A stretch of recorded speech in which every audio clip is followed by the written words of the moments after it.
당신이 경매를 어려워하는 이유.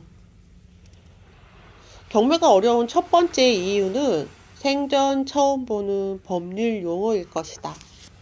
처음 경매를 접했을 때 나를 당황하게 한 것은 외국어와 같은 법률 용어였다. 한국말이 분명한데도 무슨 이야기인지 도통 알아들을 수가 없었다. 가압류, 가등기, 법정지상권, 임대차 보호법, 배당, 알 수 없는 용어가 산더미였다. 법의 문외한인 나는 머릿속에 어지럽기만 했다. 책을 읽어도 도대체 무슨 말인지 이해가 되지 않았다. 단어 자체가 이해가 안 되니 몇몇 재미난 에피소드나 장황한 자랑만 기억에 남을 뿐이었다. 게다가 용어와 판례는 뭐가 그렇게 많은지 그것을 다 알아야 경매를 할 수 있었다면 나도 시작조차 못했을 것이다. 나는 내 방식대로 이해하고 실전에 뛰어들었다. 단순하게 접근하는 것이 내 스타일이다. 경매를 알아가면서 가장 먼저 깨달은 것은 현실에서는 그 어려운 법률 용어들이 다 나오지 않는다는 것이다. 내가 원하는 물건에 등장한 용어들은 생각보다 그리 많지 않다. 경매가 어려운 두 번째 이유. 약한 사람을 괴롭힌다는 선입견이다. 경매는 가난한 사람의 집을 빼앗아 거리로 내쫓는 일이라는 선입견.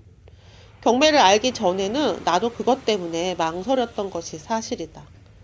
세상 살면서 남에게 도움을 주지는 못할 망정 해는 끼치고 싶지 않았다. 하지만 경매는 남을 괴롭히는 일이 아니다. 사람 사는 모습이 가지각색이듯이 경매로 나온 집들의 사연도 가지각색이다. 집주인이 대출을 연체해서 나오기도 하고 집을 담보로 사채빚을 써서 나오기도 하고 때로는 직원들 월급을 못 줘서 사장 집이 경매에 나오기도 한다. 요새는 이혼하는 부부의 재산 분할을 이유로 나오는 경우도 종종 있다. 이런저런 사연이 있는 집들이 법원의 경매 절차를 거쳐서 경매라는 시장에 나오게 되면 투자자인 우리는 등기부등본을 통해서 얼마나 복잡한 사연이 있는지 그 내용을 미리 파악한다. 아, 이 집은 아버지가 죽고 자식들이 싸웠구나. 이 집은 정말 땡전 한 푼 없구나. 이혼하면서 여자가 가압류했구나. 등등. 돈도 돈이지만 그 많은 사람들이 내 집안 사정을 속속들이 들여다보고 있다고 생각하면 기분이 안 좋겠다는 생각이 들기도 한다. 어쨌든 그런 다음에 투자를 해서 그 사연 많은 집을 낙찰받는 것이다. 만약에 경매가 없다면 비투성이인 그 집을 누가 살 것이며 그 집을 팔지 못하면 집주인은 무슨 수로 빚을 갚겠는가? 법의 보호밖에 있는 안타까운 사연을 가진 세입자를 만나게 되는 것 또한 사실이다. 나이가 어린 아이들만 있는 집이거나 오갈 데 없는 어르신이 사는 집을 낙찰받으면 참으로 곤란하다. 더욱이 아무 권리가 없어서 보증금도 못 받아 간다면 어떻게 모질게 쫓아낼 수 있을까? 마음이 안 좋다면 차라리 이런 집은 낙찰받지 말자. 본인의 성격에 맞는 경매 물건을 찾는 것도 하나의 방법이다. 경매가 어려운 세 번째 이유. 문제 있는 집을 낙찰받으면 어쩌지? 하는 걱정 때문이다. 경매를 알기만 하는 사람들, 경매를 공부만 하는 사람들을 만나는 것은 어렵지 않다. 몇 년째 경매 공부를 했다면 알만한 건 다 알 텐데 왜 낙찰을 못 받을까? 이 집에 문제가 없는지 자신이 없어요. 잘못 받아서 보증금 날리면 어쩌죠? 명도가 잘 안 될까 겁나요. 결국 문제 있는 집을 낙찰받으면 어쩌나 하는 걱정 때문이다. 이런저런 걱정에 한 발자국 떼지 못하는 것이다. 누구나 처음은 두렵다. 하지만 멀리 있는 광경만 쫓지 말고 차근차근 나에게 맞는 집을 찾으면 된다. 집을 고를 때부터 명도가 수월하게 끝날 수 있고 권리상에 아무 문제가 없는 집을 고르면 되지 않겠는가?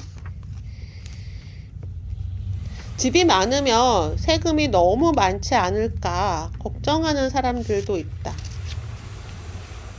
세금도 그냥 투자 비용이다 생각하면 편하다. 모든 물건은 사고 팔 때 세금이 있다. 부동산도 예외는 아니다. 더욱이 부동산 관련 세금은 나라의 주요 수입원이며 부동산 정책을 펼 때 중요한 수단이기도 하다. 부동산을 살 때에는 취득세를 내야 하고 팔 때는 양도 차액만큼 양도세를 내야 한다. 또한 부동산은 다른 물건과 다르게 가지고 있는 동안 내는 세금이 보유세도 있다. 재산세, 종부세가 그것이다. 1가구가 1주택 이상을 보유하고 있을 때에는 이러저러한 세금이 더 많이 부과된다. 다주택자는 취득세도 다르다. 문제는 보유세인데 보유세는 계속 변화하고 있다. 나는 임차인들이 내는 월세의 한 달치는 세금이라고 생각한다. 한 달치의 임대소득으로 이 세금을 감당한다. 또 다른 한 달치는 그 집에 들어가는 소소한 수리 비용으로 여긴다. 결국 2개월치는 세금과 비용이니까 1년간 임대에서 받는 월세는 12개월치가 아닌 10개월치인 셈이다. 처음부터 12개월의 임대 수익 중에 2개월치는 내 것이 아니라고 여기자. 마음의 부담이 훨씬 줄어들 것이다. 세금이 많아서 속상하다고? 세금이 많다는 것은 그만큼 소득이 있다는 얘기다. 세금은 소득이 있는 곳에 존재한다. 소득이 없으면 세금도 없다. 양도세를 많이 냈다면 양도 차익이 많은 것이고 재산세를 많이 냈다면 재산이 많은 것이다. 세금이 무서워서 재산을 늘리지 못한다면 이보다 어리석은 일이 또 있을까? 다만 비용을 잘 관리하지 못하면 앞으로 남고 뒤로 미치는 일이 있으므로 수입과 지출을 잘 정리하는 습관을 들이도록 하자. 경매에 나온 집에 이사 들어와서 아이가 아픈 것은 아닐까? 이제 막 돌이 지난 막내 귀에 이상이 생겼다. 중이염이 3개월째 계속되었는데 병원에서는 더 이상 항생제가 듣지 않으니 중이염 수술을 해야 한다는 것이다. 이렇게 어린아이가 전신 마취를 하고 수술을 해야 한다니 마음이 아린다. 중이염 수술은 고막에 작은 구멍을 내어 튜브를 넣는 수술이다. 튜브를 착용하고 있는 동안에는 귀에 물이 들어가면 안 된다. 수술을 하게 되면 막내가 좋아하는 물놀이는커녕 목욕도 마음껏 할 수 없다. 큰 병원에서 정밀 검사를 하고 수술 날짜를 잡았다. 경매에 나온 집에 들어가면 재수가 없다던데 그래서 그런 거 아니에요? 둘째 아이 친구 엄마가 하는 말이다. 정말 그런가? 마음이 찹찹하다. 수술 전날 둘째 학교에 일이 있어 갔다가 다른 엄마를 만났다. 혹시 땡땡 한의원 가봤어요? 내가 아는 아이가 있는데 거기서 치료받고 중이염이 나았대요. 아, 거기가 어디예요? 당장 한의원으로 달려갔다. 치료가 가능할 것 같다는 의사 선생님 말씀에 수술은 취소했다. 침 맞고 약 먹고 2개월 만에 막내의 중이염은 완치되었다. 경매로 나온 집은 재수 없다는 말 어디서 나온 거지? 경매로 나온 집이 재수가 없다면 우리 집에 사는 세입자들은 모두 재수가 없어야 한다. 그러나 현실은 절대 아니올시다다. 영통의 아파트의 임차인은 60대 어르신이었는데 우리 집에 살게 된 지 1년도 채 안 돼서 이사를 나갔다. 그동안 거의 포기하고 있던 아파트가 당첨이 되었다고 한다. 다른 임차인들도 별다른 문제 없이 다들 잘 지낸다. 힘든 일이 있는 것은 집 때문이 아니라 살다 보면 만나는 일이다.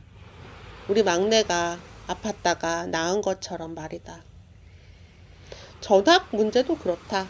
한창 사춘기인 아이들이라 전학을 시키는 게 망설여졌다. 그러나 아이들은 학교 생활에 잘 적응했다. 중학생인 큰아이는 친구들과 헤어지기 싫어서 결사 반대를 하더니 오히려 지금 학교에서 좋은 친구들을 더 많이 만났다. 둘째 아이는 5학년 2학기 때 전학을 해서 6학년 때 반장까지 맡았다. 무뚝뚝한 녀석이 희한하게도 친구들에게 인기가 좋다. 고맙게도 엄마의 걱정은 기우에 불과했다. 주위의 시선도 살짝 걱정이 되었다. 우리 집의 전 주인은 동장에다 아파트 노인회장이었다. 동네에서 한가닥 하시던 분이다. 우리가 이사하던 날 동네 어르신 몇 분이 다녀가셨다. 회장님 댁에 이사한 분이시구나. 젊으신 분이네. 네, 안녕하세요. 다들 경매로 넘어간 집인 걸 모르는 눈치다. 전 주인이 동네 사람들에게 그런 얘기를 하지 않은 모양이다. 관리사무소나 몇몇 이웃은 알고 있을지언정 금세 잊어버린다. 내가 굳이 이야기하지 않으면 아무도 궁금해하지 않는다. 나는 동네에서 그냥 새 아이 엄마다. 경매 집에 이사 들어가는 것이 문제될 이유는 하나도 없다. 처음부터 모든 걸 다 알고 시작할 수는 없다. 저 점유이전 금지 가처분을 내려고 하는데요. 이거 어떻게 해요? 직접 하시게요? 법무사에게 맡기는 게 나을 텐데. 점유이전 금지 가처분을 신청하려는데 신청서 작성 방법을 몰라서 담당 경매계에 물었다. 의아한 얼굴로 대뜸 왜 직접 신청하냐고 반문한다. 그러고 보니 경매계에 들락거리는 사람들 중에 여자는 거의 없다. 다들 법무사로 보이는 양복 입은 남자들이다. 한번 해보려고요. 이거 어떻게 해야 돼요? 그럼 이거 보고 작성해 보세요. 담당 직원이 준 예시표를 보니 감이 안 온다. 하지만 우리에겐 인터넷이 있다. 민원실에 가면 컴퓨터를 무료로 쓸 수 있다. 무료로 출력도 가능하다.